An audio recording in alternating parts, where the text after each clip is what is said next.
1996 সালে দীর্ঘ সংগ্রামের পথ পাড়ি দিয়ে আওয়ামী লীগ সরকার গঠন করে।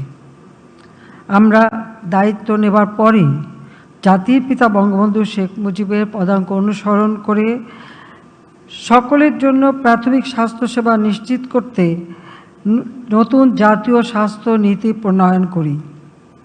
দরিদ্র জনগোষ্ঠীর বিশেষ করে মা ও শিশুর স্বাস্থ্যসেবা নিশ্চিত করার জন্য তৃণমূল পর্যায়ে সেবা পৌঁছানোর লক্ষ্যে প্রতি 6,000 নাগরিকের জন্য সারা দেশে 18,000 কমিউনিটি ক্লিনিক স্থাপন করার কাজ শুরু করি।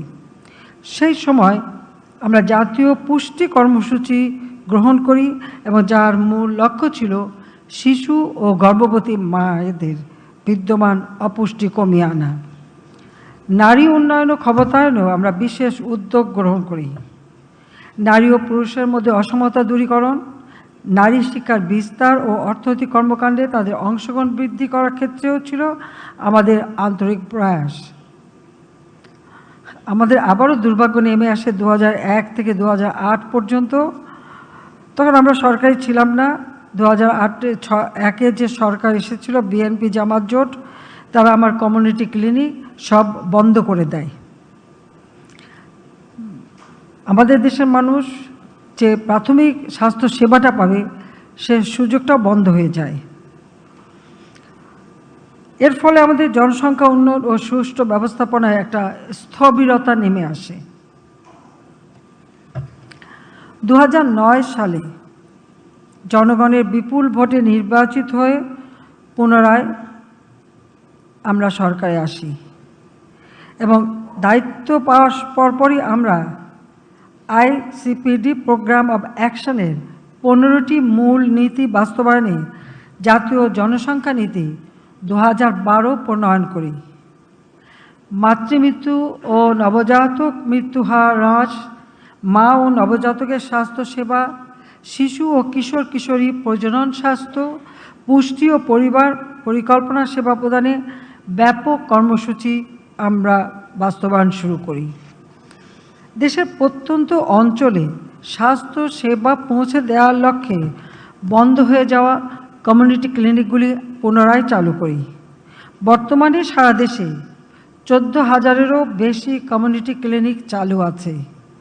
এগুলোর মাধ্যমে মাতৃ ও শিশু স্বাস্থ্য সেবাসহ 30 প্রকারের অতি প্রয়োজনীয় ঔষধ বিনামূল্যে আমরা প্রদান করছি।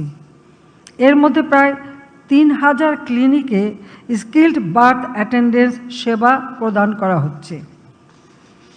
এছাড়াও পরিবার পরিকল্পনা অধিদপ্তরের অধীনে 3,290টি ইউনিয়ন স্বাস্থ্য ও পরিবার কল্যাণ কেন্দ্র বা পরিবার পরিকল্পনা ক্লিনিক হতে মা, শিশু ও বয়ঃসন্ধিকালীন স্বাস্থ্য ও পরিবার পরিকল্পনা সেবা প্রদান করা হচ্ছে।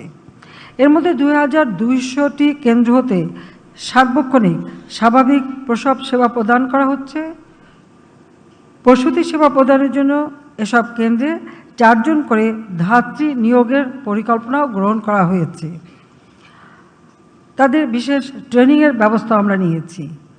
2010 সালে জাতিসংঘ সদর দপ্তরে আয়োজিত এক অনুষ্ঠানে আমি 30,000 ধাত্রী নিয়োগের অঙ্গীকার করেছিলাম।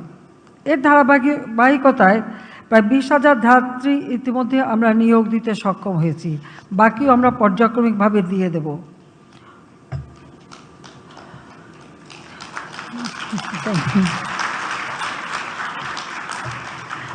আমরা ইতিমধ্যে মিডওয়াইফারি ট্রেনিং প্রায় 3,000 মিডওয়াইফারি ট্রেনিংও দিয়ে দিয়েছি।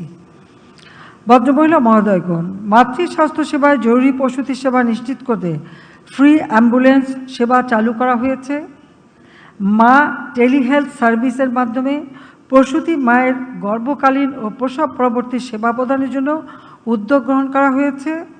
মা ও শিশুর পুষ্টি চাহিদা পূরণ এবং শিশুর শারীরিক বৃদ্ধি ও মানসিক বিকাশের জন্য মা ও শিশু সহায়তা কর্মসূচি বাস্তবায়নের মাধ্যমে 13 লাখ উপকারভোগীকে আর্থিক সহায়তা প্রদান করা হচ্ছে। সরকারি বেসরকারি অফিস আদালত, ব্যাংক, বিমা, শপিং মল, রেল স্টেশন সহ বিভিন্ন জায়গায় ব্রেস্ট ফিডিং কর্নার স্থাপন করা হচ্ছে। একই সঙ্গে সরকারি বেসরকারি প্রতিটি কর্মস্থলে শিশু দিবাযত্ন কেন্দ্র স্থাপনেরও নির্দেশনা প্রদান করা হয়েছে।